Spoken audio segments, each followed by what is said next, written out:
duty, honor, country dictate what you ought to be, what you can be, what you will be. The destiny of man is not measured by material computations. When great forces are on the move in the world, we learn we're spirits, not animals. Now we are the masters of our fate. Howdy, men. Welcome back to another episode of the Wolf and Iron podcast. I'm your host, Mike Yarbrough, founder and curator of wolfandiron.com. And look, guys, I know it's been a while since we've had a podcast come out. Things have been crazy in my life, crazy good, but just crazy busy as well. I want to give you guys an update before I jump into what this episode's about. If you've been following along on Facebook, you guys are aware that I finally went and pulled the cord on my career. And I am now working for myself full time. My startup business, Rustic in Maine, has really taken off and done well. I've got a couple of employees, and it was time to come home and begin working for myself. And so that's been great. The transition's been a lot of fun. It's been kind of hectic, and I'm just now starting to get into some kind of a schedule where 1 week might look like the next week, and so on. And so the good thing about this, one of the benefits here for Wolf and Iron, is that I'm now going to be able to have podcasts come out much more regularly, all kinds of content coming out much more regularly, because I'm building that into my schedule instead of trying to work around my current schedule and fit all of that stuff in. So be on the lookout for more podcasts, for some great interviews, and more content to come down the road. You guys have done a great job about being patient. You've asked for more podcast episodes. You've asked for more content, and that stuff's on the way. So thanks for hanging in there, guys. I really appreciate it. And look, one of the ways that you can spur this on is to go out and leave a review on iTunes. Make sure you share the episode as well, but go out and leave a review on iTunes if you like this episode, and I know you're going to. And by the way, you can find the links and show notes for this episode by heading over to wolfandiron.com/018. Today, my guest is none other than the man himself, John Eldredge. This is quite the milestone for me, not only in Wolf and Iron's career, but also as a man, because it was John Eldredge's book, Wild at Heart, that really launched me into this idea of that there's something else than what the world is offering in terms of what it means to be a man. And I'd had a number of examples of this in my life, but it wasn't until I read John's book that I really began to kind of put the pieces together. And that book, Wild at Heart, has had such a tremendous effect on the culture of men in the church, on just men in general. And it's been just an incredible influence on the resurgence and this return to true masculinity.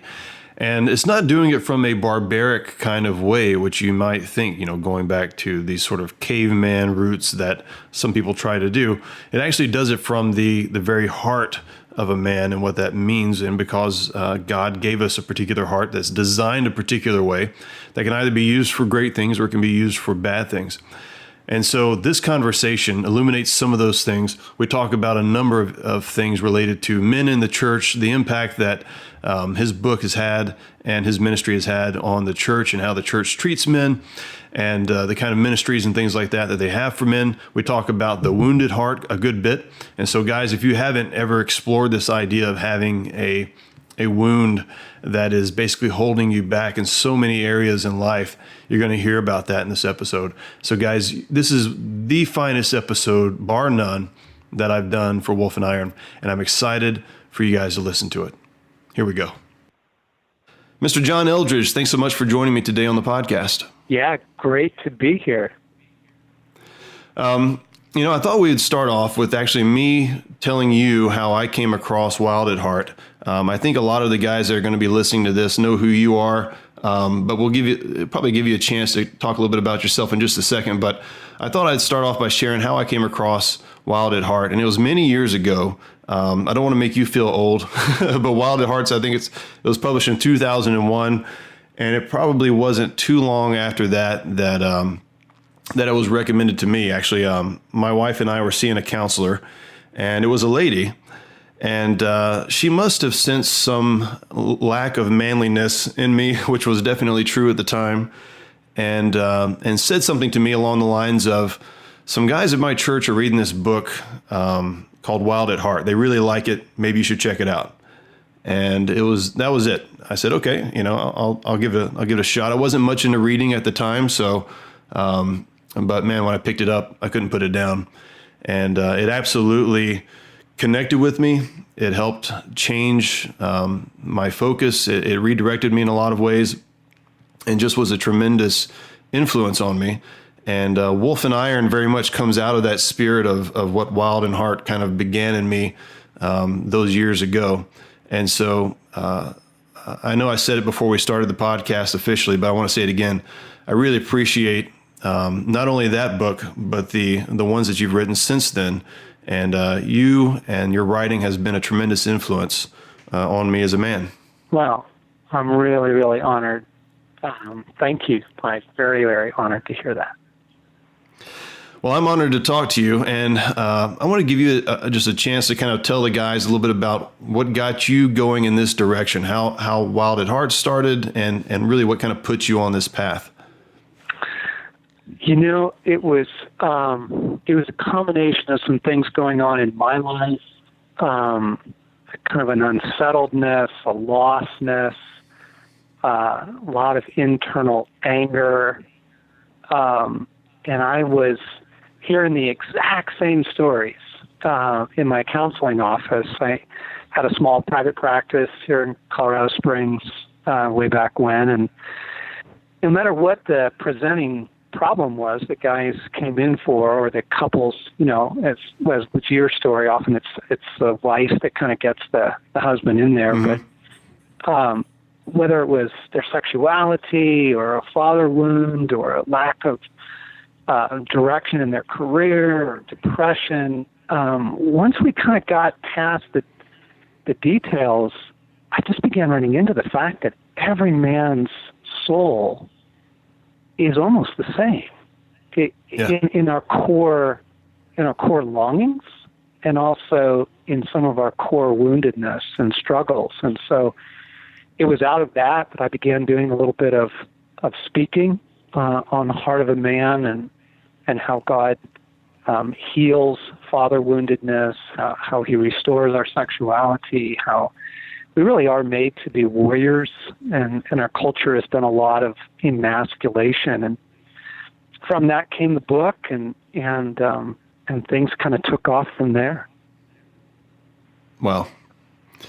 Yeah, and I think because it's kind of written out of that heart, I think that's one of the reasons that it connects with so many guys, is that it felt to me to be very much a culmination of many of the things that are kind of circling society. Everything, like you said, the emasculation, the sort of what men aren't getting from the church, this idea of woundedness, which you talk about. And I want to talk about that for a second, because I think when I read Wild at Heart, that was the first time I'd really thought about and heard the idea that guys, that men are wounded by their fathers, and that we carry around these wounds, and we're always trying to kind of resolve these wounds, even subconsciously, even when we don't realize that we are, and that God's really the only one that can really bring the healing for those wounds ultimately.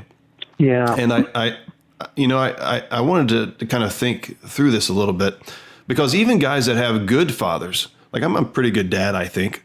You're a good dad, I would imagine. But even with good fathers, we can still experience woundedness.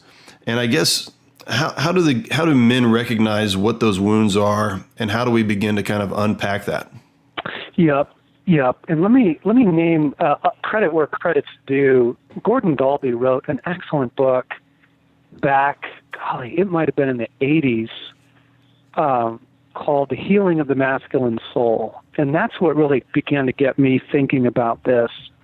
And then Leanne Payne has an excellent book as well around the same era called Crisis in Masculinity. And what both of them were pointing to is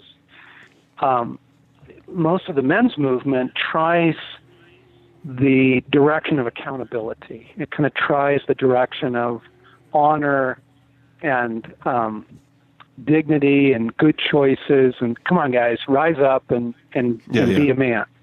And I believe in honor, and I believe in good choices. I believe in living strong. But back to the guys coming through my counseling practice, back to my own experience, it's like telling a guy with a broken leg that he's just got to get back in the race, finish the marathon. Like, it's missing something really critical. And this is where a lot of the church programs continue to miss men, because they're focusing on discipleship, discipline.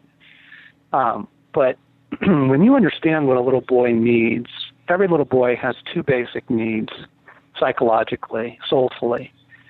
He needs to know that his dad adores him. And he needs to know from his father validation, affirmation. You have what it takes. And what's wild is, I did a lot of reading on that. I saw a lot of psychological studies on that. But then I'm reading the Gospels, and here in the story of Jesus' baptism, I mean, you have greatest man who ever lived, and he comes up out of the Jordan, and his father speaks. It's a really rare moment in Scripture where God kind of breaks protocol. He just speaks out loud so everybody can hear. And he does those two things. It just blew my mind. He says, Jesus, I love you. You're my beloved son. And I'm so proud of you. You are the real deal. You have what it takes. Like, I'm so pleased. That's what takes place there. And you look at those two needs and you go, oh my gosh, like, if the Son of God needed those things, how much more do we? And then this is where the wounding gets in. And yes, it typically takes place from the Father, because the way the universe is set up, the Father-Son relationship is the deepest relationship because of the Father and of the Son. Like, literally, if you kind of get behind all matter and reality, what you find is God the Father and God the Son and God the Holy Spirit. And so because of the Father-Son relationship is such a deep, deep thing in the fabric of the world and in our own being, it tends to be the Father. Now, mother wounds are significant. It can often come through a brother, a coach. But in those two places, did you know that your dad adored you? And did he, over the course of growing up, arrange for 1,000 different times for you to understand that you have what it takes, that you are the real deal, that you are a man, you'll be a man, you have a genuine strength. And when we don't get that, either through silence, passivity, or through what many men experienced was outright shaming, hatred, abandonment, sexual abuse, those core needs get very, very wounded, and it shapes a man for the rest of his life. Yeah. Yeah, I think that's definitely true. I certainly haven't had the experiences you have with counseling with other men, but I have spoken with other men in pretty deep detail, I guess. And one of the things that I found to be true amongst us is that oftentimes we can figure out, kind of work our way backwards a lot of times. Instead of starting from where our father wounds are, knowing exactly how we were hurt by our dad, a lot of times we can say, how do I view God? And a lot of times that can sort of shine a light, in my experience at least, on if I view God as being distant, for example. Oh my gosh, that's because my dad was distant. Or if I view God as being harsh, for example, and being very not, there's no realm of friendship there with God where it's just he's basically just very hard on me. He's always judging me. Well, that's how I feel about my dad. A lot of times we can kind of work back from there and go, okay, why do I view who is supposed to be the most loving, the most kind, the most forgiving, creator of my very being? Why do I view them in any kind of negative, him in any kind of negative light? Well, a lot of times we can trace that back to our experience with our dads. Would you say that's true? Yeah, it's huge, Mike. That's a great way to go about it, because I know for me, I know for a lot of guys, I had a pretty hard time relating to God as Father. Mm-hmm. I believed in God. I loved God. I was faithful in church. I mean, this is years into my Christian experience. Loved Jesus. But this Father thing, I would would hear people pray, in little small group gatherings, and there would be this intimacy. They would use words like Papa when they were praying. And it really bugged me. Like I was not okay with that. And after I got over my own judgments, I had to go, wow, John, like, what's the deal? That's really provoking something in you. So I think I think you're right. I think that is a good way in. I think another doorway that's super helpful for men is this, like validation. Like everything you do and everything you avoid is because of validation. Like this is so deep in a man's soul that if you're great at work, you're gonna go to work for validation. If you're great at sports, you're gonna go to sports for validation. If you're not great at sports, you're gonna stay away, even though your friends invite you to, hey, come, shoot some hoops with us, or hey, we're come out of the rink and just play a little bit on the ice. Like, no thanks. Like, why do you avoid that? Why do you avoid the things you avoid, and why do you chase the things you chase?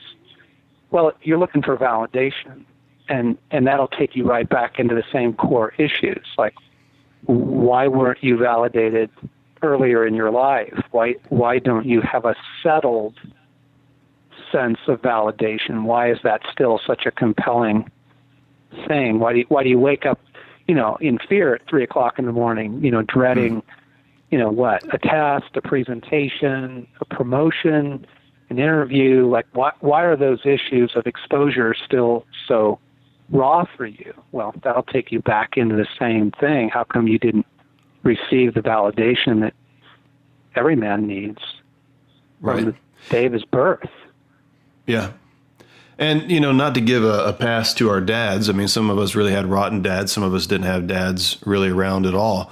But even for the good dads, I mean, we can't expect any human father to completely validate us in all respects so that we go out into the world, on our own, and we've got tremendous confidence and we've got no issues and what have you, right? So I think that even if, a guy's listening to this going, thank God for the father I had, he really, poured into me.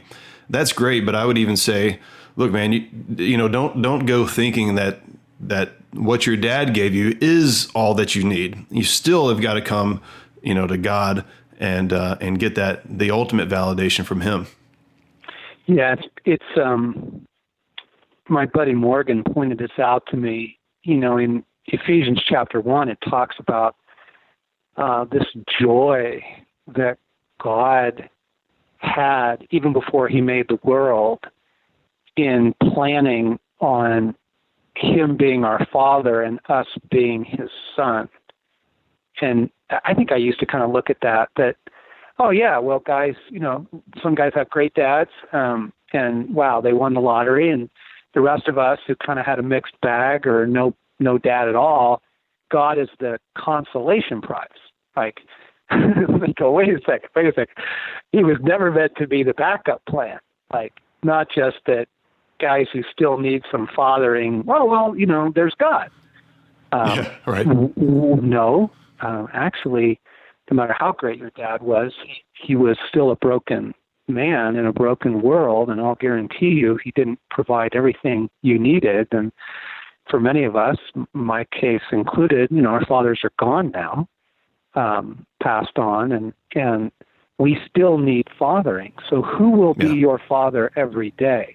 Who will take you through the next stages of your life? Like, you might be doing great right now in a young marriage, but what about when your wife hits menopause? You might be doing great with your kids at the Lego stage, but as you know, Mike, man, you hit the teenage years and things change.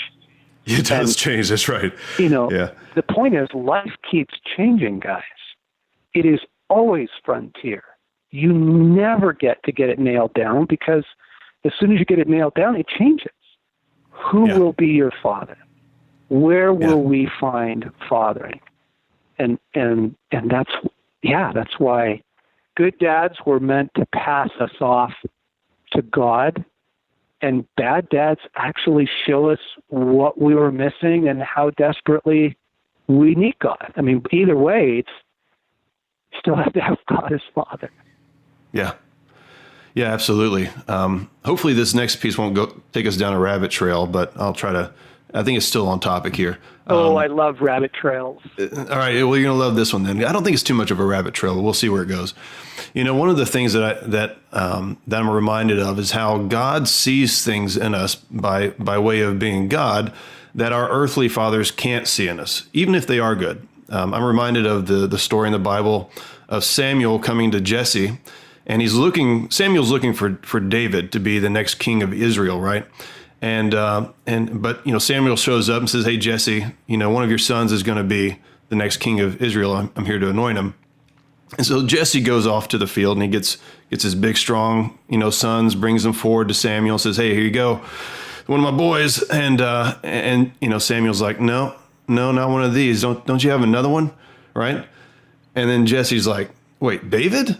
David's out tending the sheep. Little David? No, you're not talking about him, are you?" Right? And I'm always just impressed by that Jesse, even with the best of intentions, by all accounts, a good dad, as far as we know, didn't see in David what God saw in David, right? And wasn't able to, couldn't see it. And so I think that, even though that sometimes we may get validation from our fathers and from other guys and from our work and different things, there is going to be a certain kind of a validation or an image of us that God has for every man that only He can reveal to us. That it's not going to come through, it may not come necessarily through another person, except that it comes, by way of God and some sort of a revelation, maybe an epiphany or what have you. But I love that scene in the Bible there. That is a fabulous insight into that, and I think a great way, Mike, of illustrating that to guys. There's only one person that's got really good eyes on you. Yeah. And again, through the stages of your life, like, you can go through periods of life and just feel super validated and maybe even have heard some really awesome things from God. Maybe He spoke into your life. Maybe, you had a retreat, you had an encounter, there was some intimate experiences. But to be honest, that's kind of yesterday's manna. And what about today? And what about tomorrow? Like we still need the intimacy and the knowing of us. I mean, the number of times that God has caught me in a nosedive, like rescued me from some pretty bad tailspins because of the intimacy that's there. And He's able to speak into our life and say, "Hey, let me reframe this for you. Let me tell you who you are. Let me say some fresh things to you." I need the fresh manna. Yeah, every day. All right, that's good stuff. All right, so that didn't take us too much down a rabbit trail. I'm sorry if that disappointed you. Oh, great. Rabbit trailing. That's a great story. So kind of changing directions here a little bit. One of the things that I loved about Wild at Heart was some of the truthfulness that's in there, and that you were saying things that a lot of times wouldn't be said at church. And one of those things, you mentioned it earlier, is that churches were letting men down, that guys weren't getting from church what either the vision of masculinity or the ability to engage in some sort of masculine efforts, to put their strength into their work. Obviously, Wild at Heart and the other books that you've done, Ransom Heart Ministries that you're about, those things have had a tremendous impact on, I don't know how many men, tens of thousands, I would imagine. But since the 16 years ago when Wild at Heart came out, have you seen any change in churches in sort of a positive direction? And if so, what are those changes? And if not, what do you think we need to do about that? Yep. Lots of positive, lots and lots of positive. I think, I wasn't the only one that was ringing that bell. And there were a number of other folks, bloggers, pastors, conference conference speakers that were beginning to kind of point to the same thing, and it began out of the frustration of the church, saying, how come we can't get men to sign up for stuff, right? How come everything in the church is run by women? I mean, and it was a good question because it got them wondering, what are we doing wrong? Why don't we appeal to men? There was even a book that came out, Why Men Hate Church. And so all of that collective noise, which I added some noise to, kind of rang a gong almost 20 years ago. And again, going back to Dalby and others before us. And yeah, massive changes since then. Like I keep hearing of really solid programs in churches that are taking masculinity seriously and just starting with some really good premises, starting with the premise that God was serious when he made gender, and gender matters, and men and women are not the same, and they don't, even their spirituality, like this is so huge, our spirituality is not the same.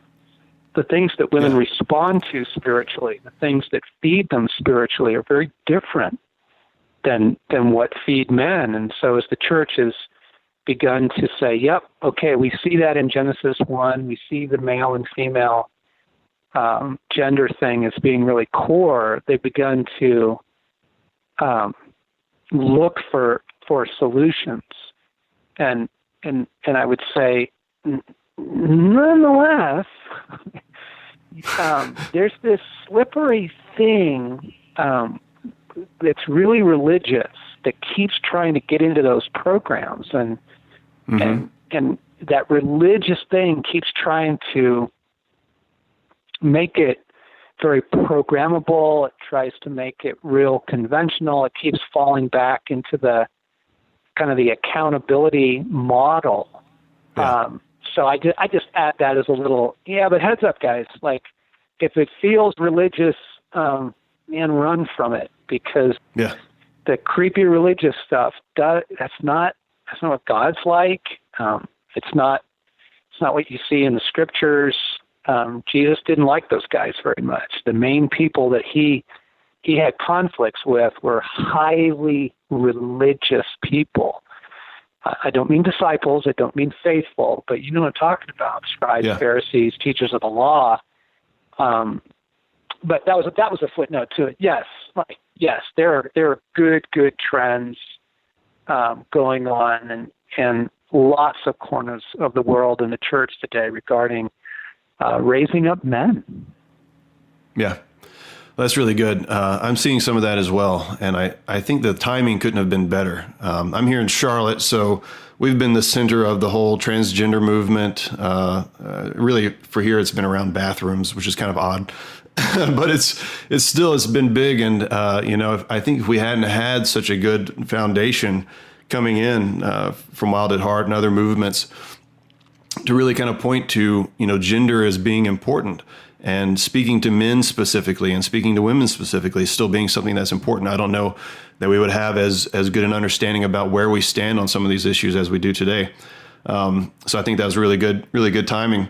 I also wanted to point out something, just an interesting insight here. I don't know if you can duplicate this or not, but this may have been a good marketing strategy on your part.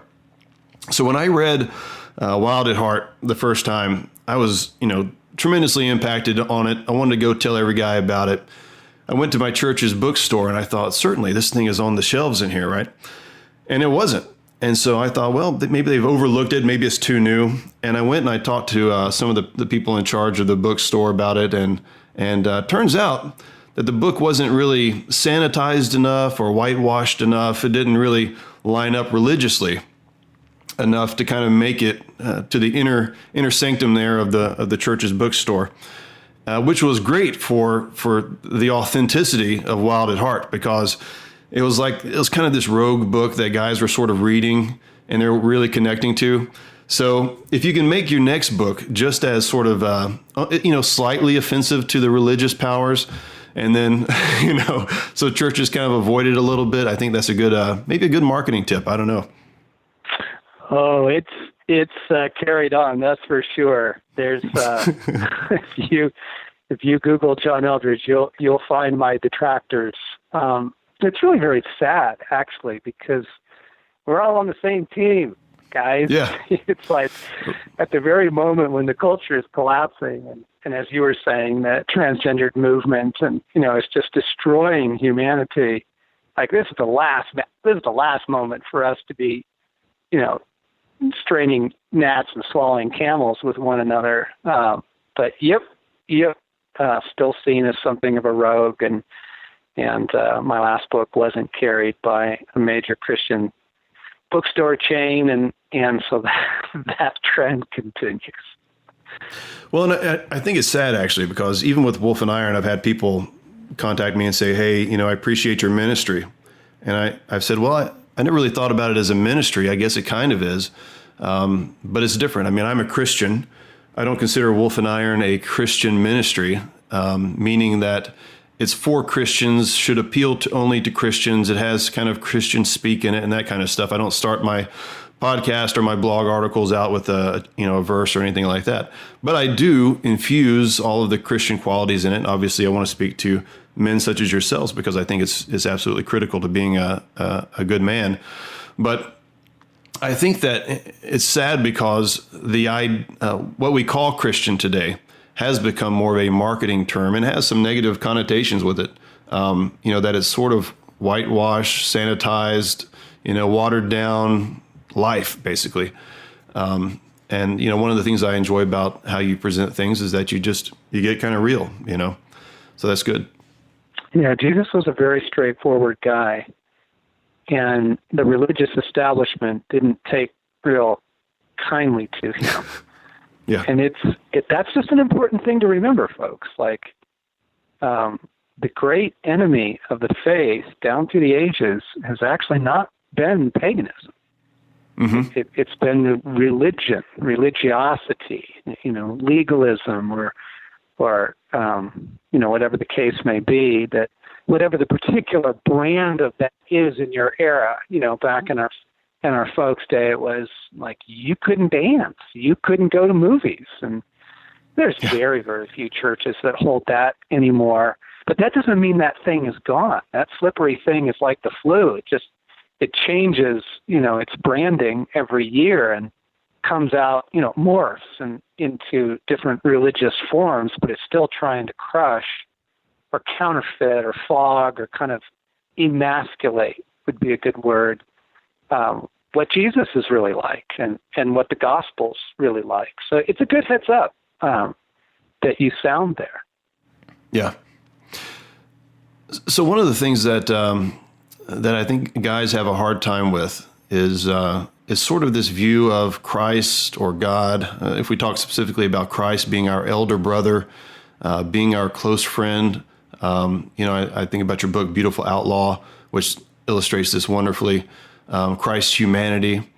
How do we get a good view of Christ as someone who is near to us and understands us, but also have this idea of lordship, in our life, to where we don't kind of slide one way where we're just all buddy, and we don't go the other way where he's a distant, dictator. Do you have any tips on that? Yeah, I do. I have a couple thoughts on that. One is everybody has a bent. You already have a leaning. Mm-hmm. You either lean kind of towards more of the reverent approach to God, or you lean more towards the kind of not irreverent, but maybe intimate, friendly approach to God. And you just see people pick churches, based on that. Some people go in for kind of a more holiness, liturgy, sovereignty, teaching, and high views of that. And then other people gravitate towards, no, I kind of like the informal, we're in jeans, so you get the idea. Mm-hmm. You have a bent, you have an inclination. Be aware of that and make sure that you're supplementing the other side, because your inclination is going to take you in one direction to the neglect of the other, right? That God is both epic and intimate. Like he rules the galaxies, which is just a mind-boggling thought but he is also in that water drop. He's in that flower. He's in that moment when you're in your wood shop. He's right here. He's intimate, but he's also sovereign over the heavens and the earth. And you have a leaning, you have a bent. You choose your music, you choose your church experiences. You choose your reading, and it all kind of fits. If you'll be honest, right now it's all kind of fitting in one direction. Yeah. So I would just say, heads up, just like any other, anybody kind of knows cross training or, nutritional programs, like, you don't just eat your meat, got to eat your vegetables. You don't just eat your vegetables, got to eat your meat. And, yeah.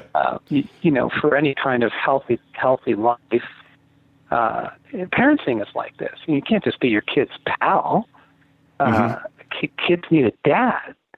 They need an authority figure. They need somebody to say, you can't do that. I will not let you spray paint my car red,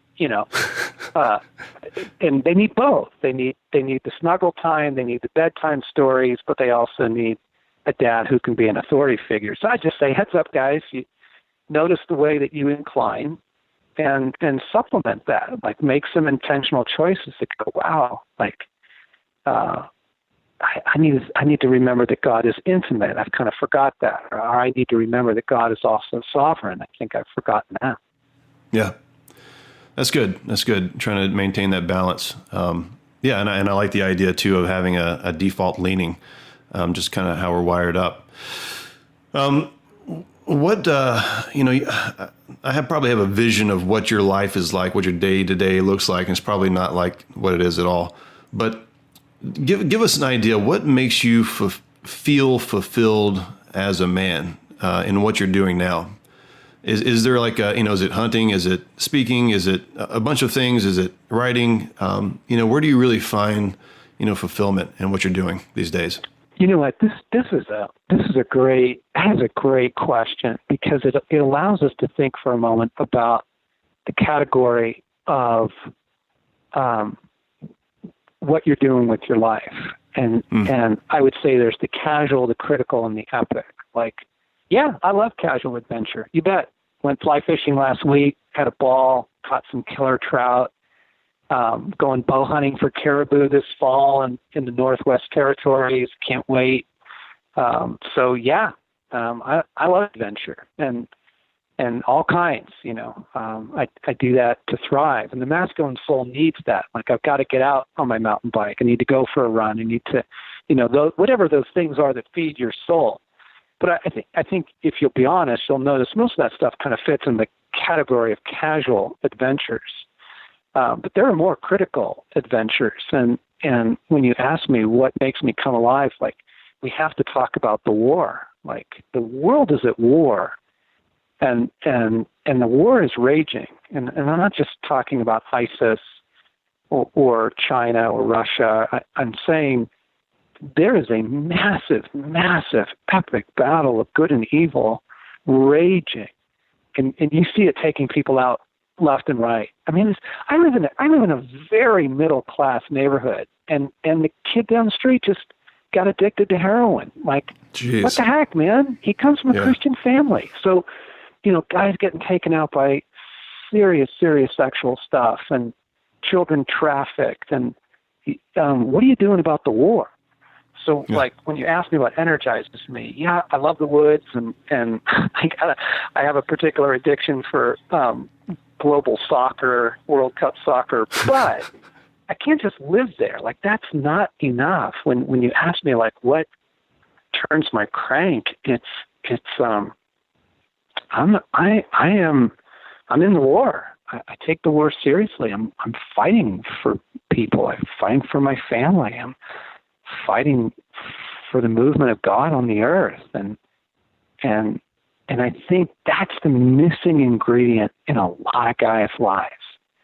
That they chase the masculine thing. They get the first part of it. They kind of, I've got a wood shop now, and I'm really enjoying that. Or, hey, some friends of mine, we took up sailing, and we're just loving it. And but I'm telling you, you're living in a bigger story than your golf swing, guys. Like, what's missing is, where's the war? You're a warrior, and the world is at war. Where are you? Where are you in the fight? Where are you in the fight? That's awesome. The best answer I could have ever gotten. That's awesome.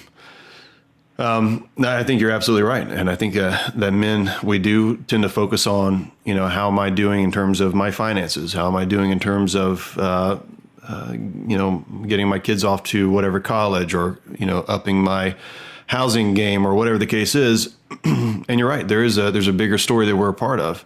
And making that story a reality to us, I think, is the day-to-day challenge. It shouldn't be hard, right? Like you said, sex trafficking, people getting addicted to drugs, just the craziness that's happening and politically and what have you. These things are all around us. They should be very evident that we're part of a great battle. And I think that, if a man is going to wait and be directed towards an enemy to fight, then that man is something of a soldier. And that's fine. I mean, I think we need soldiers. Soldiers have a part to play. But if a man is going to look at the world that he's in and say, there is my battle and I'm going to go into it, I think that man is a king. And I think he recognizes his role as kingship over his home, over his society that he's a part of, and chooses where he's going to be in the battle. And I think, guys, you got to ask the question, are you going to be a soldier or are you going to be a king? Are you going to lead battles, or are you going to wait until it gets bad enough that one day, somebody says, look, you're going to battle like it or not, your world's falling apart, your marriage is falling apart, your community's falling apart. We have the opportunity to strike the enemy now, before he gets any more of the upper hand or gains any more ground than he already has. So I think that's excellent, man. That really charges me up. Clearly. I love it. Yeah. Well, look, I know we're getting short on time here. I wanted to kind of end with ways for people to kind of get connected with what you're doing. Guys, you're going to find out about the books. I'm going to put that out there. A lot of them are probably already reading the stuff that you're putting out. But you and Stacy have been really busy with Ransom Heart Ministries for a number of years now, and you guys have got a number of things happening. Is there anything in particular that you want to direct them to? If so, let us know what that is. Yeah, I'm trying to put it in if I were in your shoes, that's kind of what I'm thinking. If I were in your shoes, younger guys, we've got a killer podcast for younger men that my sons do called And Sons Podcast. I dial into that. We do these 4-day events for men, Wild at Heart events for men, mostly here in Colorado, but we do them around the world as well. And guys, you just have to understand, these are so powerful. They become so popular that we had to go to a lottery, because guys come from Brazil, they come from Russia, they come from China, they come from France. I mean, we've got a very powerful thing for you. You could come if you want to come to Colorado and come to one. But here's the thing: you can get the tapes. I mean, get the digital download. I do two things: listen to the podcast and get the conference, get the retreat audios or videos. It's on video as well. And with the videos, you could sit down with a couple buddies and watch them. They're killer, and they'll bring a lot of good to your life. That's great. Well, we'll post the links to all of those things. John, it's been an absolute pleasure to talk to you. This is one of the, I would have never dreamed that years ago when I was sitting down reading Wild at Heart for the first time that I would be leading my own men's thing and then talking to you. And so this is definitely sort of a dream come true. I don't want to call it a bucket list item. I don't want to put you up there on my death, wish list of things to do. But you know what I'm saying? I really appreciate your time. And, man, I can't wait to see all the things that you do over the coming years. Really, really honored, as I said at the beginning, to talk to you, Mike. And your website's great. Hope guys click into that. You got a lot to offer there. So way to go. Carry forward out there on the East Coast. Thank you, sir. Well, there you have it, men. Fantastic interview with a fantastic man. Look, if this meant to you what it meant to me, if it had an impact on you, go leave a review for us out there on iTunes. That's really going to help us out, help get the word out. And also send John Eldredge a note. Tell him thanks. Thanks for being on the Wolf and Iron podcast, and let him know what you got from this episode. Until next time, keep your powder dry, and may a fair wind be always in your sails.